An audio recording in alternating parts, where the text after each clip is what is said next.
Bueno, muy buenos días. El día de hoy vamos a hacer una pequeña introducción a la estructura de los virus. Recordemos que hasta el momento estuvimos hablando de cómo los eucariontes, recordemos eucariontes son aquellas células que tienen núcleo y pues que tienen también una serie de organelos, cómo estas células se iban reproduciendo y también pues cómo finalmente replican su material genético y finalmente lo producen en forma de proteína, que es el proceso que nosotros denominamos traducción. Ahora, los virus no tienen ese mecanismo. Recordemos que nosotros inicialmente hablamos que los virus pues en general son solamente material genético, también tienen ciertas proteínas, pero en general no pueden lograr el mismo proceso que los eucariontes o los procariontes, es decir, los virus no tienen una membrana que los proteja del exterior, aunque bueno, algunos lo tienen, pero no puede ser considerado una membrana celular como tal, tampoco tienen organelos ni tampoco pueden generar procesos metabólicos como la producción de energía, etcétera. Es importante estudiar los virus por dos razones muy específicas. La primera razón es porque, pues de esta manera los científicos pueden conocer de una manera más sencilla cómo funciona la replicación del ADN. Esto es debido a que pues, los virus tienen un ADN bastante sencillo, son haploides, lo que quiere decir que son bastante más simples que las células de los animales o plantas y también más sencillo incluso que las bacterias. Entonces es de fácil estudio en cuanto a su estructura de ADN, no tanto después cuando ya veremos su morfología, cómo interactúan con otras células o bueno, con organismos vivos, pues digamos que su comportamiento puede llegar a ser complejo, pero pues en cuanto al material genético y en cuanto a cómo funciona su replicación es bastante más sencillo y por ello es a partir de allí que los científicos llegan a conclusiones en los organismos más complejos.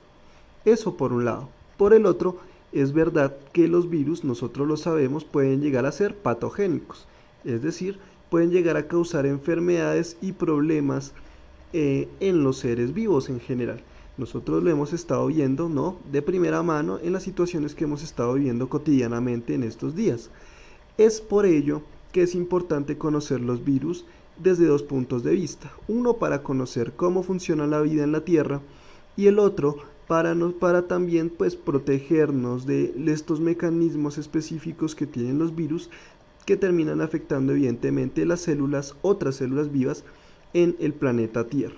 Entonces pues vamos a ver un poco qué es lo que caracteriza a un virus, cómo funciona y en otras ocasiones ya iremos mirando cómo se replica, es decir, cómo se reproduce y también cómo es que hace su material genético para pues replicarse durante el tiempo, ¿no? Y también pues finalmente cómo funciona su mecanismo para mantenerse durante el tiempo en diferentes especies. Ahora, como estábamos diciendo, los virus no son capaces de replicar su material genético por su cuenta, es decir, no son capaces de reproducirse por ellos mismos. Tampoco consumen energía en el momento en el que están libres y entonces requieren un huésped, es decir, los virus ingresan a células muy específicas, ya que hay virus de animales, virus de bacterias, virus de seres humanos, virus de procariontes, virus de eucariontes, dependiendo de la célula específica que el virus ataque, ingresará y en el material genético del otro individuo romperá y agregará su propio material genético. Así, el mecanismo de la célula a la cual ingresó, el mecanismo de la célula a la cual ingresó, trabajará para el virus. Es decir, el virus no es capaz de producir proteína, no es capaz de replicar su ADN, pero al ingresar ese material genético en el material genético de otra célula, la otra célula al replicarse a sí misma también replicará el ADN de ese virus y al producir proteína producirá las proteínas necesarias para el virus. Evidentemente, pues en su mayoría, por lo general, las células mueren o explotan al tener pues este material genético de los virus en su interior. Es decir, el virus se va reproduciendo al interior de la célula y cuando ya hay muchos virus dentro de esa célula, la célula pues no soportará tanta presión y soltará a todos estos virus alrededor de él, generando que muchas otras células sean infectadas. Es por esto que muchos órganos se afectan directamente, muchas células específicas se afectan cuando se generan este tipo de infecciones virales, como sucede por ejemplo con el HIV, que ingresa a las células autoinmunes, bueno, a las células que nosotros llamamos glóbulos blancos, ¿no? Y eso genera que las células blancas pues exploten y afecten directamente a otros glóbulos blancos. Muchos glóbulos blancos se van afectando cada vez más y es por esto que pues la inmunidad del individuo disminuye. Afecta directamente a ese tipo de células, así como otras, como por ejemplo el virus que nos afecta actualmente o por ejemplo también la influenza, afecta directamente a las células de pues el tejido respiratorio, es decir, los pulmones. Entonces vamos a ver un poco cómo es su estructura y por qué es importante conocerlos. Entonces, ¿cómo se reproducen y transmiten sus genes? Como decimos, ellos ingresan a una célula huésped y en su generalidad nosotros consideramos un virus a un material genético que puede ser o RNA o DNA, no los dos, es decir, un virus puede tener cualquiera de los dos materiales genéticos que puede ser ADN o ARN y ese se encuentra cubierto por algo que nosotros llamamos una cápside y a veces en algunas ocasiones están rodeados por algo que nosotros denominamos una glucoproteína, es decir, tienen estructuras que rodean ese material genético para que éste no se degrade y pueda transmitirse de célula a célula, pero no puede considerarse un ser vivo y estas capas que protegen el material genético no podrían ser consideradas tampoco membranas porque no ingresan ni salen sustancias de esas membranas, de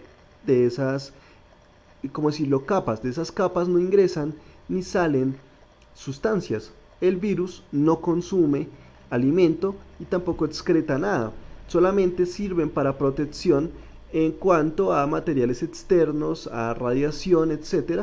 Y también ayudan a la proteína, el virus, a ingresar y pues sellarse en la membrana de la célula que quiere atacar y de esta manera ingresar directamente a la célula y pues principalmente al material genético de la célula huésped.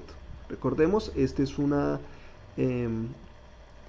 material genético que nosotros denominamos parasitario, es decir, parasita la célula a la cual ingresa y la célula pues que termina recibiendo el virus nosotros la denominamos una célula huésped.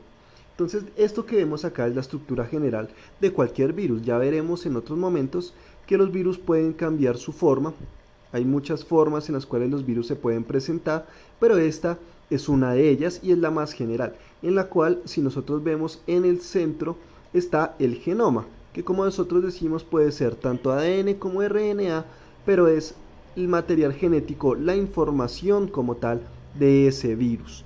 Estos virus, pues digamos, tienen también la facilidad de que como no generan un metabolismo como tal, pues entonces no son afectadas por muchos antibióticos.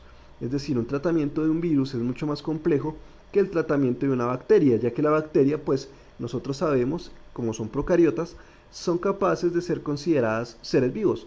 Por lo tanto, hay mecanismos que nosotros podemos inhibir, es decir, podemos detener algunos procesos de la bacteria para que no se reproduzca, para que no consuma alimento. Y de esta forma, la bacteria, pues, se morirá, ¿sí? En el caso de los virus es más complejo debido a que, como no generan estos procesos, es difícil saber qué lugar debemos inhibir. Por eso se debe conocer en su totalidad la estructura de un virus para así, a partir de allí, pues generar un tratamiento adecuado. Entonces acá podemos ver, como decimos, un ejemplo de cómo se ven normalmente estos virus y sus partes, la glucoproteína, que es la parte más externa, una parte interna, que es la cápside, y finalmente lo que realmente define al virus es el genoma. Recordemos, el virus no es capaz de producir la proteína por su propia cuenta, es decir, ese genoma no serviría de nada si el virus no es capaz de ingresar a una célula y pues insertar su material genético en el material genético de la célula huésped. Ahora, si nos damos cuenta, acá tenemos una pequeña tabla que nos muestra el tamaño de diferentes organismos. Están en micrómetros al cubo.